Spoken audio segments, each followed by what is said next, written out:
Hello friends, સ્વાગત છે આપનું મારા રસોડાના કાઠિયાવાડી સ્વાદમાં. હું ભાવનાબેન રાઠોડ. આજે હું તમારી સાથે લીંબુની 2 in 1 રેસીપી શેર કરવાની છું. ફ્રેન્ડ્સ, અત્યારે માર્કેટમાં જે 50ના કિલો લીંબુ મળે છે ને, એ ઉનાળો આવે ને તો 200થી 250ના કિલો થઈ જાય. તો આ લીંબુનો રસ આપણે અત્યારે સ્ટોર કરી લેવાનો છે. લીંબુનો રસ તો સ્ટોર કરશું જ, પણ લીંબુના છોતરાનો પણ તમને આજે બેસ્ટ ઉપાય બતાવીશ. તો વિડીયો બિલકુલ સ્કીપ કર્યા વગર જોજો. તો ફ્રેન્ડ્સ, અત્યારે મેં 1.5 કિલો લીંબુ લીધેલા છે. અહીંયા તમે જુઓ કે એકદમ મસ્ત ફ્રેશ લીંબુ મળે છે. ઉનાળામાં તો આવા લીંબુ ગોતવા પણ મુશ્કેલ થઈ જાય. લીંબુની પસંદગી કરવામાં એક વાતનું ખાસ ધ્યાન રાખવાનું કે આ રીતે પાતળી છાલ હોય ને એવા લીંબુ લેવાના. આ લીંબુમાં રસનું પ્રમાણ વધારે હોય છે.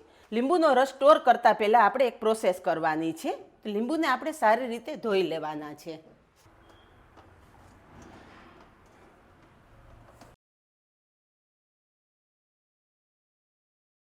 લીંબુને આ રીતે સરસ હાથેથી ચોળીને ધોઈ લેવાના છે, જેથી લીંબુ પર રહેલી બધી જ ગંદકી દૂર થઈ જાય અને લીંબુનો રસ તમે સ્ટોર કરો ને તો પણ તમારો રસ બિલકુલ ખરાબ ના થાય. લીંબુને સારી રીતે ધોઈ અને ફરી પાછા આપણા સ્ટ્રેનરમાં લઈ લેશું. અહીંયા બધા જ લીંબુ સરસ ધોઈ લીધા છે અને કોરા કપડાથી લૂછી પણ લીધા છે. હવે આ લીંબુના પહેલાં આપણે 2 ભાગ કરી લેશું. આજે ફ્રેશ લીંબુ સ્ટોર કરવાની બધી જ નાની નાની બાબત હું તમારી સાથે શેર કરીશ.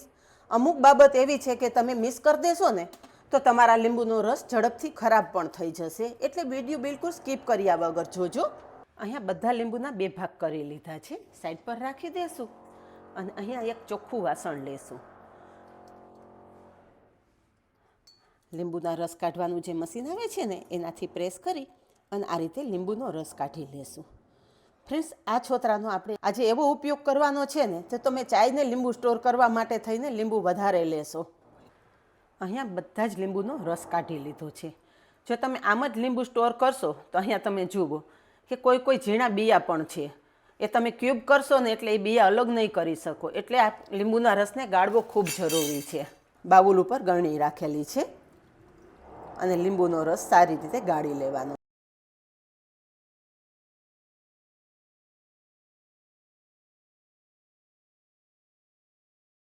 તો અહીંયા તમે જુઓ કે લીંબુના રસમાંથી આ રીતે થોડા બિયાનો ભાગ પણ નીકળેલો છે. તો એ આપણે અલગ કરી લેશું. હવે જો આ લીંબુનો રસ તમે આમનામ જ સ્ટોર કરશો તો ઘણી વખત એવું થતું હોય કે એકાદા મહિનામાં લીંબુનો રસ થોડો કડવો થઈ જાય. એટલે લીંબુના રસમાં બિલકુલ કડવાશ ના આવે એ માટે શું કરવાનું, તો લીંબુના રસ સાથે આપણે 1 ચમચી ખાંડ ઉમેરવાની છે અને 1 ચમચી મીઠું. આ બંને વસ્તુ ઉમેરશો ને તો આ લીંબુનો રસ તમે આખું વરસ સ્ટોર કરશો ને તો પણ તમારા લીંબુના રસમાં બિલકુલ કડવાશ નહીં થાય. ખાંડ અને મીઠું બંને પ્રિઝર્વેટિવનું કામ કરશે. આ રીતે મિક્સ કરી લેશું. તો અહીંયા આપણું મિશ્રણ તૈયાર થઈ ગયું છે. લીંબુના રસ સાથે ખાંડ અને મીઠું એકદમ સારી રીતે મિક્સ કરી લીધું છે.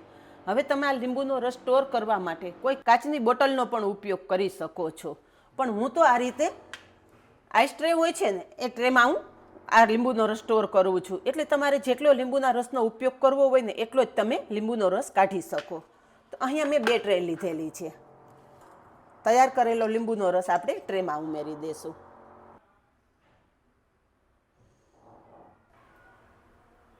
તો તૈયાર કરેલો બધો જ રસ મેં આ બંને ટ્રેમાં ભરી લીધો છે. હવે આપણે ફ્રીઝરમાં મૂકી દઈશું.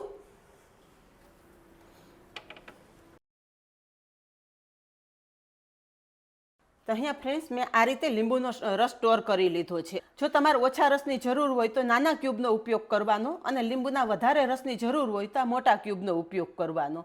જરૂરત પ્રમાણે તમે લીંબુના રસનો ઉપયોગ કરી શકો છો. હવે આ સ્ટોર કરવા માટે તમારે બીજી કોઈ વધારાની મહેનત કરવાની જરૂર નથી. આ રીતે ફૂડ ગ્રેડની કોઈ પણ બેગનો તમે ઉપયોગ કરી શકો છો. અત્યારે આપણા જીપ બેગમાં લીંબુના ક્યુબ ભરી દેશું. તો આ રીતે ફ્રેન્ડ્સ, મેં 4 કિલો લીંબુના રસનો સ્ટોર કરેલો છે. હું તમને બીજી 2 ટ્રે પણ બતાવી દઉં. તો જોયું ને ફ્રેન્ડ્સ, સસ્તા લીંબુનો બેસ્ટ ઉપયોગ આપણે કઈ રીતે કરી શકીએ. બસ બધા જ ક્યુબ આપણે આ રીતના બેગમાં ભરી દેશું અને લોક લગાવી દેશું. હજી આપણે જે 2 ટ્રે મૂકેલી છે ને એ ક્યુબ પણ આવશે. બસ આ પેક કરી અને ફ્રીઝરમાં મૂકી દેવાનું. આ જ રીતે ફ્રેન્ડ્સ મેં થોડા દિવસ પહેલાં જ તમારી સાથે મેથીની ભાજી કઈ રીતે સ્ટોર કરવી ને એ રીત પણ શેર કરેલી છે. લિંક તમને ડિસ્ક્રિપ્શન બોક્સમાં આપી દઈશ. તો અહીંયા તમે જુઓ કે આપણી મેથીની ભાજી પણ એકદમ લીલીછમ સ્ટોર કરી શકો છો. કલર તમે જોઈ શકો છો ફ્રેન્ડ્સ. મેથીની ભાજી સ્ટોર કરવામાં પણ થોડી પ્રોસેસ કરવાની છે. વિડીયો એક વખત તમે જોઈ લેજો એટલે તમે પણ મેથીની ભાજી આખું વરસ મારી રીતે સ્ટોર કરી શકો. આ તો થઈ આપણે લીંબુનો રસ સ્ટોર કરવાની વાત. હવે લીંબુના છોતરાનો પણ બેસ્ટ ઉપયોગ જોઈ લઈએ. હવે જે આપણા લીંબુના છોતરા છે ને એને આપણે નાના ટુકડામાં સમારી લેશું. તો અહીંયા જેમાં આપણે લીંબુનો રસ કાઢેલો ને એમાં જ હું આ ટુકડા ઉમેરી રહી છું. અને તમે જુઓ ફ્રેન્ડ્સ કે આ લીંબુનો રસ આપણે કાઢેલો ને તો આ લીંબુમાં થોડો રસ પણ રહેલો છે. આ રસ આપણે આગળની પ્રોસેસ કરવાના છે ને એમાં ખાસ જરૂરી છે. જો તમે લીંબુનો રસ સ્ટોર કરવામાં એકદમ પ્રેસ કરીને લીંબુનો રસ કાઢશો ને તો લીંબુની છાલ ઉપર જે કડવાશ હોય ને એ પણ લીંબુના રસ સાથે મિક્સ થઈ જશે, જેથી લાંબા ગાળે તમે સ્ટોર કરેલો બધો જ લીંબુનો રસ કડવો થઈ જશે. એટલે લીંબુનો રસ કાઢવામાં પણ ખાસ ધ્યાન રાખવાની. તો અહીંયા છોતરાના મેં આ રીતના મીડિયમ સાઇઝના ટુકડા કરી લીધા છે. હવે તમે ઈચ્છો ને તો આનાથી લીંબુનું અથાણું પણ તૈયાર કરી શકો છો. હળદર મીઠું મિક્સ કરી અને 5 થી 7 દિવસ રાખી દેશો ને એટલે લીંબુના છોતરા એકદમ સોફ્ટ થઈ જશે. પેટમાં દુખતું હોય, અપચો કે કબજિયાત રહેતું હોય ને એના માટે આ લીંબુનું અથાણું બેસ્ટ છે. પણ આજે આ છોતરાનો આપણે અલગ ઉપયોગ કરવાનો છે. તો ટુકડા કરેલા છોતરા છે ને આપણે મિક્સર જારમાં લઈ લેશું અને પીસી લેશું. અહીંયા છોતરા પીસી લીધા છે અને છોતરા પીસવામાં મારે 1/4 કપ જેટલા પાણીની જરૂર પડેલી.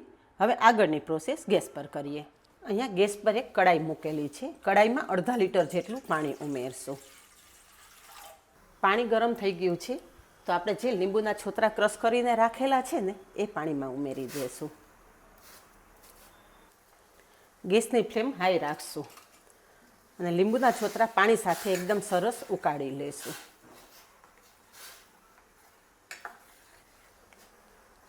હવે એની સાથે જ 50 ગ્રામ જેટલું મીઠું ઉમેરશું. 50 ગ્રામ જેટલા કુકિંગ સોડા ઉમેરશું. લીંબુ અને કુકિંગ સોડા જ્યારે તમે પાણી સાથે ઉમેરશો ને તો અહીંયા તમે જુઓ કે એકદમ ફીણ થવા માંડ્યા. ગેસની ફ્લેમ મીડિયમ કરી દેશું અને બંને સામગ્રી સરસ મિક્સ કરી લેશું.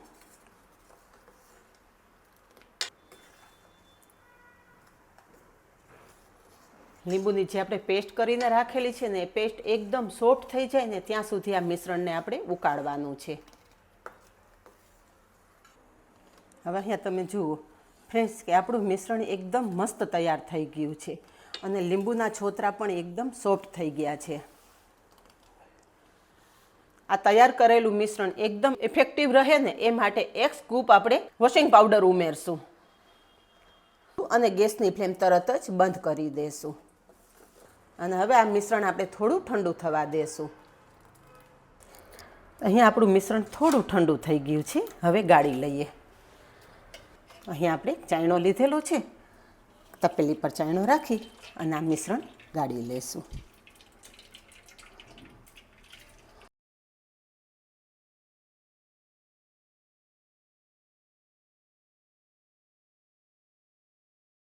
અહીંયા બધું જ મિશ્રણ ગાળી લીધું છે અને આ વધેલો કૂચો ફેંકી નહીં દેતા. ઘરમાં તાંબા પિત્તળના વાસણ હોય ને તો એ વાસણ એક વખત આ કૂચાથી સાફ કરી જોજો.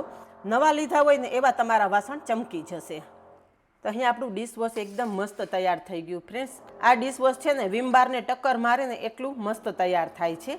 હવે તમે ઘરમાં રહેલી કોઈ આ રીતે શેમ્પૂની બોટલ ખાલી થઈ હોય ને તો ફેંકી નહીં દેતા, સાચવી રાખવાની. તો આવું કંઈ વસ્તુ બનાવો ને તો તમારે ઉપયોગમાં લઈ શકાય. તો અહીંયા મારી પાસે ખાલી થયેલી શેમ્પૂની બોટલ છે. ઉપર આપણે ગળણી રાખી અને તૈયાર થયેલું ડિશવોશ છે ને એ ભરી લેશું. તો અહીંયા જુઓ કે આટલા તૈયાર કરેલા મિશ્રણમાંથી આપણી 1 લીટરની બોટલ આખી ભરાઈ ગઈ છે. આનાથી તમે સ્ટીલ કે એલ્યુમિનિયમના વાસણ તો સાફ કરી જ શકો છો, પણ તમે સ્ટીલની સિંક કે પછી નળ પણ સરસ ક્લીન કરી શકો છો. અત્યારે હું તમને લાઈવ ડેમો પણ બતાવી દઉં. તૈયાર કરેલા ડિશવોશથી આપણે સિંક અને નળ બંને સાફ કરશું. તો થોડું આપણે લિક્વિડ નાખી અને સરસની ધોઈ લેશું. તો અહીંયા તમે જુઓ કે માત્ર થોડું જ મેં લિક્વિડ આમાં ઉમેરેલું છે.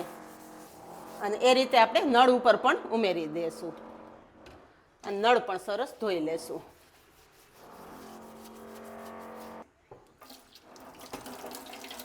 તો જુઓ ફ્રેન્ડ્સ, નળ એકદમ નવા જેવો થઈ ગયો ને. અને અહીંયા સિંક પણ તમે જોઈ શકો છો.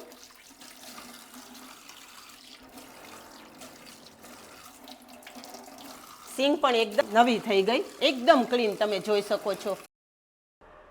તો ફ્રેન્ડ્સ, આ લિક્વિડથી તમે સ્ટીલના વાસણ તો સાફ કરી જ શકો છો, પણ તાંબા પિત્તળના વાસણ પણ આનાથી એકદમ નવા થઈ જશે. તો અહીંયા તમે જોઈ શકો છો કે બજારમાં મળતા મોંઘા કેમિકલવાળા લિક્વિડ કરતાં ઘરે બનાવેલું લિક્વિડ એકદમ સસ્તું, ચોખ્ખું અને એકદમ અસરકારક તૈયાર થાય છે. તો જોયું ને ફ્રેન્ડ્સ કે આજે આપણે લીંબુની 2 in 1 રેસીપી બનાવી લીધું. આપણે લીંબુનો રસ પણ સ્ટોર થઈ ગયો અને લિક્વિડ પણ તૈયાર થઈ ગયું. તો ફ્રેન્ડ્સ, તમને જો મારા આવા અવનવા વિડીયો પસંદ આવતા હોય ને તો વિડીયોને એક લાઇક ચોક્કસ આપજો. અને આવા જ નવા વિડીયો જોવા માટે ચેનલને સબસ્ક્રાઈબ પણ કરી લેજો અને પાસે રહેલું બેલ પણ પ્રેસ કરી રાખજો, જેથી આવનારા બધા જ નવા વિડીયોની નોટિફિકેશન સૌથી પહેલાં આપને મળે. તો આજે બસ આટલું જ. મળીએ નેક્સ્ટ વિડીયોમાં. ત્યાં સુધી બાય. Thank you.